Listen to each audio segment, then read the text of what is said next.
जय हिंद दोस्तों। उम्मीद है आप सब चकाचक होंगे। स्वागत करता हूं आप सभी का गुरु घंटाल में। दोस्तों, आज मैं आप लोगों के लिए 6 अप्रैल 2022 से 10 अप्रैल 2022 के करंट अफेयर्स को लेकर आया हूं, जिनको हम रिव्यू करेंगे मल्टीपल चॉइस क्वेश्चन के फॉर्मेट में। आइए देखते हैं हमारा सबसे पहला सवाल क्या है आज की वीडियो का। सबसे पहला सवाल के दोस्तों कि 64वें ग्रैमी अवार्ड में इनमें से वो कौन सा एल्बम है जिसे रिकॉर्ड ऑफ द ईयर के अवार्ड से नवाजा गया। आपके ऑप्शन गए call me, if you get lost, we are, leave the door open, starting over. तो दोस्तों 2022 64वें Grammy award record of the year से नवाजा गया जिस एल्बम को, उसका नाम है लीव द डोर ओपन, जिसको गाया है सिल्क सोनिक ने। दूसरा सवाल के दोस्तों, एल्बम ऑफ द ईयर के अवार्ड से 64वें ग्रैमी अवार्ड में किसको नवाजा गया। आपके ऑप्शन गए leave the door open, we are, love for sale, mother nature. तो दोस्तों एल्बम ऑफ द ईयर के अवार्ड से नवाजा गया 64वें ग्रैमी अवार्ड 2022 में वी आर को, जिसको गाया है जॉन बैटिस्ट ने। ये एक अमेरिकन म्यूजिशियन है, ठीक है। इनका ये एल्बम है वी आर, जिसको एल्बम ऑफ द ईयर के अवार्ड से नवाजा गया 64वें ग्रैमी अवार्ड में। अगला सवाल के दोस्तों कि आंध्र प्रदेश के chief minister YS Jaganmohan Reddy ने कितने नए जिलों का उद्घाटन किया है आंध्र प्रदेश में। तो दोस्तों टोटल 13 जिले नए बनाए गए हैं आंध्र प्रदेश में, जिसका इनॉग्रेशन किया गया वाईएस जगनमोहन रेड्डी के द्वारा, जो कि आंध्र प्रदेश के चीफ मिनिस्टर हैं। नाउ नेक्स्ट क्वेश्चन, पहले special reporter for human right and climate change bye UN किसको बनाया गया है। ठीक है, यूएन के द्वारा पहले special reporter for human right and climate बनाया गया है दोस्तों डॉक्टर इयान फ्राई को। यह बड़ा ही इंपॉर्टेंट सवाल है आज की इवनिंग का कि पहले special reporter for human right and climate change bye UN किसको बनाया गया, डॉक्टर इयान फ्राई को। नेक्स्ट, नेशनल मैरीटाइम डे हम कब मनाते हैं। आपके ऑप्शन है 5 अप्रैल को, 4 अप्रैल को, 3 अप्रैल को या 2 अप्रैल को। तो दोस्तों नेशनल मैरीटाइम डे मनाया जाता है 5 अप्रैल को, ठीक है।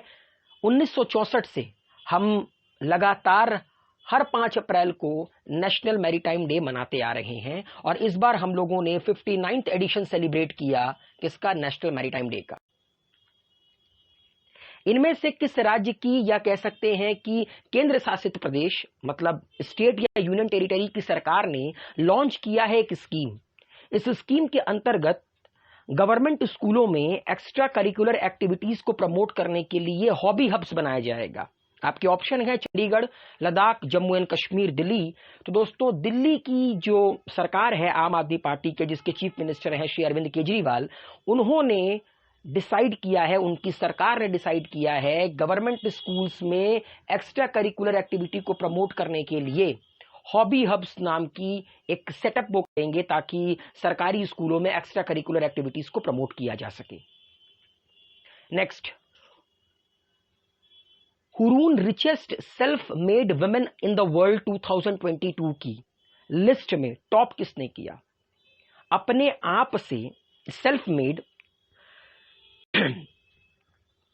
रिचेस्ट वुमेन वर्ल्ड की कौन बनी है हुरून डेटा के अकॉर्डिंग। आपके ऑप्शन है स्क्रीन पर, और इसका सही उत्तर है ये चाइना की वू याजून है, जो Hurun richest self made women in the world 2022 में इन्होंने टॉप किया। ये वर्ल्ड की सबसे अमीर महिला हैं, और इनकी जो कंपनी है जिनकी ये मालिक है, इसका नाम है लॉन्गलॉर प्रॉपर्टीज, लॉन्ग फॉर प्रॉपर्टीज इसकी ये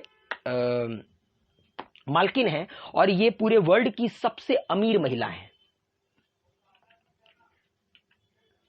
एक किताब जिसको लिखा है अश्विनी श्रीवास्तव ने, जिसका नाम है डिकोडिंग इंडिया बाबूदम। बाबूदम का मतलब होता है स्रोत, जरिया, सोर्स। इसको लिखा है किसने, अश्विनी श्रीवास्तव ने।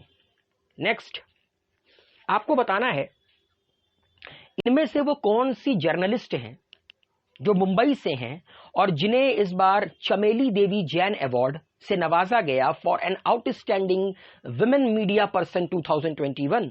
आपके ऑप्शन है वर्तिका शुक्ला, रिजवाना हसन, लीना नायर या आरिफा जोहारी। सही उत्तर के दोस्तों आरिफा जुहारी, ये मुंबई की रहने वाली हैं और इन्हें इस बार नवाजा गया Chameli Devi Jain award for an outstanding women media person 2021 के खिताब से। अभी हम लोगों ने बात किया Hurun richest self made women के बारे में। आपको बताना है इस लिस्ट में जो फाल्गुनी नायर हैं, जो नायका की मालकिन हैं, उनको कौन सा स्थान मिला। इनकी टोटल प्रॉपर्टी काउंट की गई $7.6 बिलियन। और दोस्तों ये वर्ल्ड में 10th नंबर पर आती हैं सबसे ज्यादा अमीर महिलाओं की गिनती में। और ये सच में बड़ी प्राउड की बात है क्योंकि ये कंपनी बहुत पुरानी नहीं है। इन्होंने जिस तरह से इस कंपनी को ग्रो कराया है और वर्ल्ड में आज ये टॉप 10 अमीर महिलाओं में से हैं, सबसे बड़ी चीज सेल्फ मेड महिलाओं में से हैं, कमेंडेबल है। नायका की मालकिन जिनका नाम है फाल्गुनी नैयर, ये 10वें स्थान पर हैं Hurun richest self made women in the world 2021 की लिस्ट में। अगला सवाल के दोस्तों, बिरसा मुंडा जनजातीय नायक नाम की एक किताब किसके द्वारा लिखी गई है? करुण शंकर मिश्रा, हिरेन दोशी, देवेंद्र बनवेत या प्रोफेसर आलोक चक्रवाल? तो दोस्तों बिरसा मुंडा जनजातीय नायक किताब लिखा है प्रोफेसर आलोक चक्रवाल ने।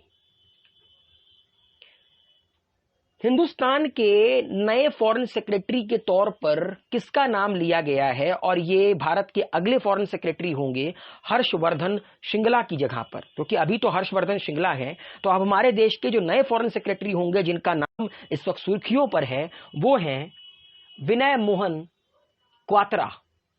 विनय मोहन क्वात्रा ये हमारे देश के नए फॉरेन सेक्रेटरी बनाए जाएंगे हर्षवर्धन श्रृंगला के बाद।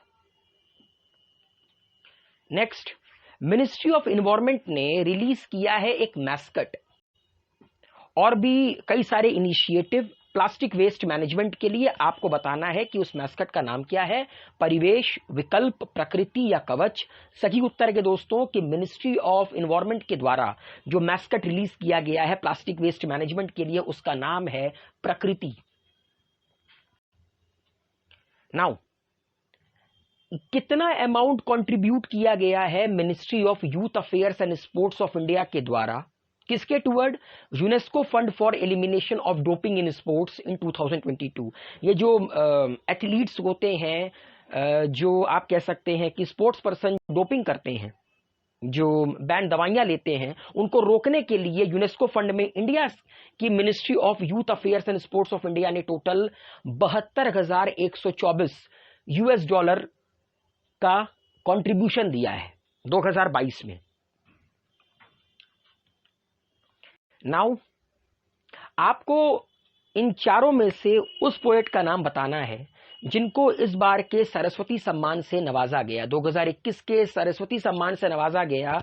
उनकी कंट्रीब्यूशन, उनकी एक किताबों की एक पूरी की पूरी बुक है जिसको कहा जाता है मैं तो यहां हूं। आपके ऑप्शन है नागेश्वर रेड्डी, रामदरश मिश्रा, अनुकृति उपाध्याय, नमिता गोखले। तो दोस्तों ये जो स्क्रीन पर आपको नजर आ रहे हैं अपनी किताब पढ़ते हुए, इन्हीं को सरस्वती सम्मान 2021 से नवाजा गया और इनका नाम है रामदरश मिश्रा। आइए कुछ किताबों के बारे में जान लेते हैं। बड़ी ही इंपॉर्टेंट किताब है टाइगर ऑफ द्रास। द्रास कहां पर है? कारगिल में। कारगिल के ये हीरो है कैप्टन अनुज नायर। आप लोगों ने अगर एलओसी कारगिल मूवी देखी है तो सैफ अली खान ने इनका रोल किया था कैप्टन अनुज नायर का। टाइगर ऑफ द्रास जिसको लिखा है मीना नैयर ने और हिम्मत सिंह शेखावत ने। मौका मिले तो ये किताब जरूर पढ़िएगा क्योंकि ये हमारे देश के वो हीरोज हैं जिनके बारे में हर भारतीय को जानना बड़ा जरूरी है। अगर आज हम हैं तो इनकी वजह से है। और एक किताब लिखी है not just a night watchman my innings in the BCCI. ये पूर्व controller and auditor general of India रह चुके हैं Vinod Rai. Not just a night watchman my innings in the BCCI. Next, India ने पहली बार जब से हम आजाद हुए हैं पहली बार इंडिया ने एग्रीकल्चरल प्रोडक्ट के एक्सपोर्ट को सरपास कर लिया है $50 बिलियन। मतलब पहली बार हमारे देश से एग्रीकल्चरल एक्सपोर्ट किया गया बाहर की कंट्रियों को करीब करीब $50 बिलियन। और ये पहली बार हुआ है और ये हमारे देश के लिए एक बहुत बड़ी अचीवमेंट है। नेक्स्ट, इनमें से वो कौन सी इंडियन अमेरिकन सिंगर हैं जिनको ग्रैमी अवार्ड दिया गया for a colourful world in the best children album category? इनकी एक एल्बम है जिसका नाम है कलरफुल वर्ल्ड, जिसको बेस्ट चिल्ड्रंस एल्बम कैटेगरी में ग्रैमी अवार्ड दिया गया। ये इंडियन अमेरिकन सिंगर हैं और इनका नाम है फाल्गुनी शाह। नेक्स्ट, ये क्वेश्चन रिपीटेड हो गया कि सरस्वती सम्मान 2021 से किसको नवाजा गया? रामदरश मिश्रा को। उसके बाद दोस्तों आपको बताना है कि इनमें से वो कौन सा राज्य है जिसने एक इनिशिएटिव लिया है, मतलब आप कह सकते हैं एक तरह का इनिशिएटिव लॉन्च किया है, नंदनी शीरा समृद्धि कोऑपरेटिव बैंक स्टैब्लिश किया है। ये एक तरह की कोऑपरेटिव बैंक है। अच्छा, ये बैंक क्या करेगी? ये प्रोवाइड करेगी greater financial strength for the milk producers. मतलब इस राज्य में रहने वाले जो मिल्क प्रोड्यूसर्स हैं, जो मिल्क का उत्पादन करते हैं, उनको फाइनेंशियल स्ट्रेंथ प्रोवाइड करेगी, उनको लोन वगैरह देगी नंदिनी शीरा समृद्धि कोऑपरेटिव बैंक। और इसकी शुरुआत की है कर्नाटका ने। नाउ, इनमें से वो कौन सी राज्य की सरकार है जिसने लॉन्च किया है मुख्यमंत्री उद्यम क्रांति योजना, जिसके अंतर्गत 50 लाख तक का लोन दिया जाएगा सब्सिडाइज इंटरेस्ट रेट के अंतर्गत सेल्फ एम्प्लॉयमेंट के लिए। अगर कोई खुद का काम करना चाहता है तो 50 लाख तक लोन दिया जाएगा सब्सिडाइज्ड इंटरेस्ट रेट के साथ। तो दोस्तों, मुख्यमंत्री उद्यम क्रांति योजना की शुरुआत की है मध्य प्रदेश ने। Central Reserve Police Force CRPF Valour Day मतलब शौर्य दिवस हम हर साल किस दिन मनाते हैं? तो दोस्तों, हर साल 9 अप्रैल को सीआरपीएफ वेलोर डे मनाया जाता है। सीआरपीएफ डे नहीं, याद रखिएगा, सीआरपीएफ का निर्माण 27 जुलाई 1939 को as a Crown Representative Police के तौर पर हुई थी। ठीक है, उसके बाद जब हम आजाद हो गए तो 28 दिसंबर 1949 को इसको मिनिस्ट्री ऑफ होम अफेयर्स के अंडर में रखा गया और इसका नाम रखा गया सेंट्रल रिजर्व पुलिस फोर्स।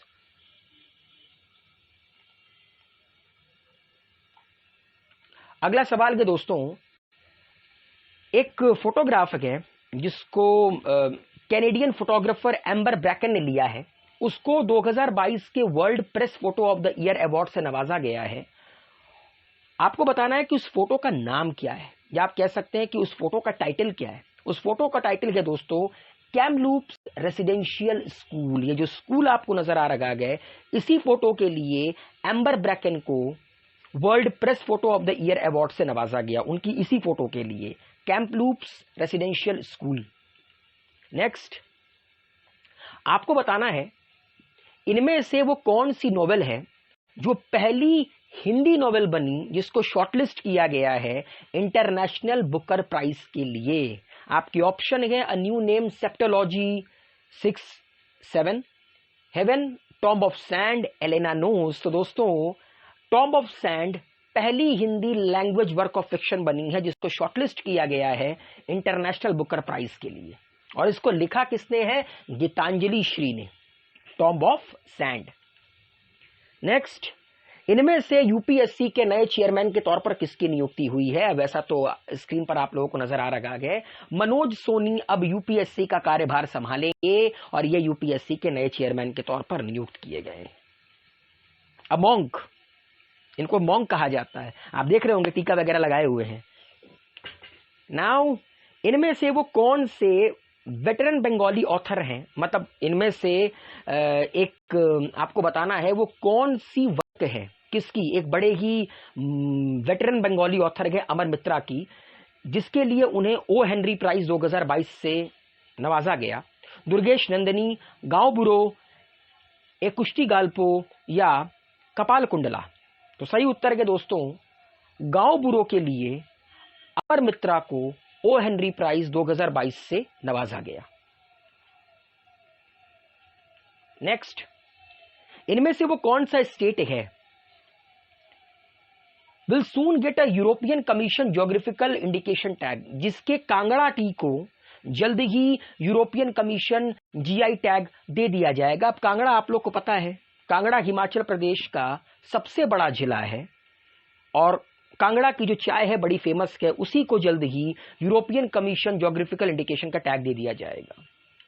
आइए थोड़ी सी बातें हिमाचल के बारे में कर लेते हैं। हिमाचल बड़ा ही खूबसूरत राज्य भारत का, बॉर्डर शेयर करता है जम्मू एंड कश्मीर से, पंजाब से, हरियाणा एंड उत्तराखंड। तो भारत के 4 राज्यों से यह अपनी सीमा को साझा करता है।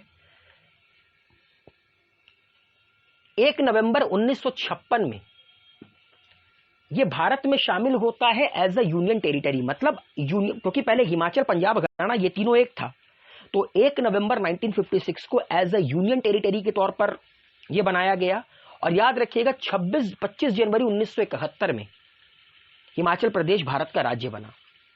इसकी कैपिटल है Shimla, summer capital, and winter capital है धर्मशाला। और एक बात याद रखिएगा, फॉर्मेशन डेट बहुत इंपॉर्टेंट है। कभी कभी इस तरह के सवाल भी पूछे जाते हैं कि उन राज्य का नाम बताओ जो पहले यूनियन टेरिटरी थे लेकिन बाद में उन्हें भारत का मतलब राज्य का दर्जा मिला। तो याद रखिएगा 1956 में हिमाचल प्रदेश एक यूटी था, यूनियन टेरिटरी था, जिसको 25 जनवरी 1971 में राज्य का दर्जा दिया गया। गवर्नर हैं राजेंद्र आर्लेकर और चीफ मिनिस्टर हैं जयराम ठाकुर।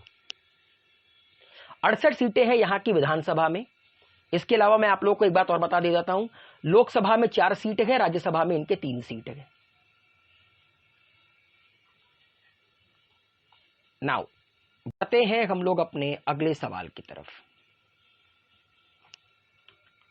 इनमें से किस राज्य के चीफ मिनिस्टर ने एक एंटी करप्शन मोबाइल ऐप मतलब लॉन्च किया है? 1064 एंटी करप्शन मोबाइल ऐप, इसको लॉन्च किया है उत्तराखंड की सरकार ने, उत्तराखंड के चीफ मिनिस्टर पुष्कर सिंह धामी ने। उत्तराखंड बॉर्डर शेयर करता है यूपी से, बिकॉज यूपी से ही कटकर अलग हुआ 9 नवंबर 2000 को। इसके अलावा उत्तराखंड बॉर्डर शेयर करता है हिमाचल से। हिमाचल एंड उत्तर प्रदेश से सीमा साझा करता है उत्तराखंड। उत्तराखंड जो 9 नवंबर 2000 को बना, कैपिटल है भरारी सैन, ये समर कैपिटल है, और विंटर कैपिटल है देहरादून। यहां की हाईकोर्ट आपको नैनीताल में मिलेगी, देहरादून यहां का सबसे बड़ा शहर है। ठीक है। गुरमीत सिंह यहां के गवर्नर हैं, पुष्कर सिंह धामी यहां के chief minister, Sanjay Kumar Mishra chief justice हैं। याद रखिएगा टोटल 70 सीटें हैं इनकी विधानसभा में, 5 सीटें लोकसभा में है, 3 सीटें राज्यसभा में।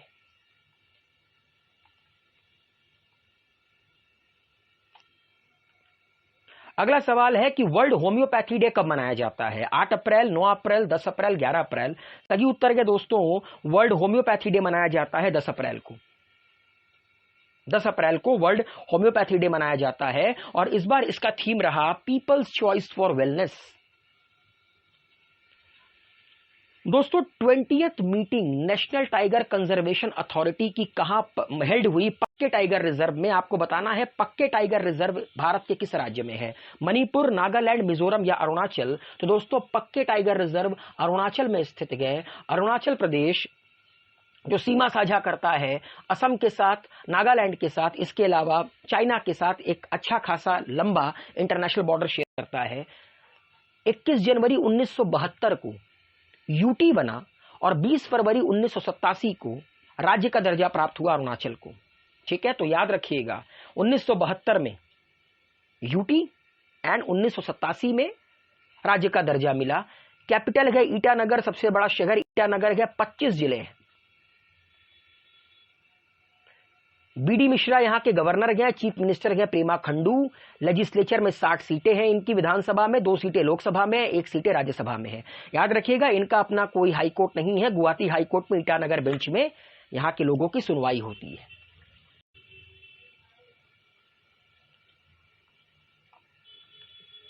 तो दोस्तों इतनी सी कहानी, उम्मीद है आप लोगों को पसंद आया होगा। अपना प्यार बनाए रखिए, मुलाकात होगी आप लोगों से अगले सफर में। तब तक के लिए हेल्दी रहिए, और यहां तक आ गए हैं तो यार लाइक का बटन दबा दो, सब्सक्राइब कर लो। Thank you so much.